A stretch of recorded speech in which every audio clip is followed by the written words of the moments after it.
Cette structure est soumise à des forces latérales, telles que les vents, les inondations, etc. Les semelles permettront à votre bâtiment d'éviter de glisser en raison de la résistance de frottement entre la semelle et le sol. Voici maintenant le deuxième aspect de la conception, l'épaisseur de la semelle. La semelle doit également résister à la pression exercée par le sol.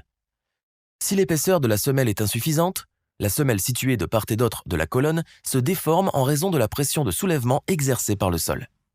Cet effet est appelé moment de flexion appliqué. Vous pouvez voir cet effet dans ce résultat FEA ici. Pour éviter... Et voilà, nous avons conçu une base plus solide et plus sûre pour notre bâtiment. Ce type de semelle ou semelle isolée est utilisé pour soutenir des maisons légères qui reposent sur un sol de résistance moyenne.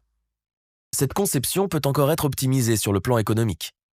Si on observe la pression appliquée par le sol sur cette zone, on voit qu'elle est uniforme. Cependant, le moment de flexion appliqué augmente. En arrivant dans la zone centrale de la semelle, le besoin d'épaisseur de la semelle est donc plus important au centre qu'au bord. C'est pourquoi une forme de semelle trapézoïdale a été adoptée dans les structures modernes pour les semelles isolées. Cependant, une semelle de type tampon est utilisée dans d'autres types de semelles plus complexes.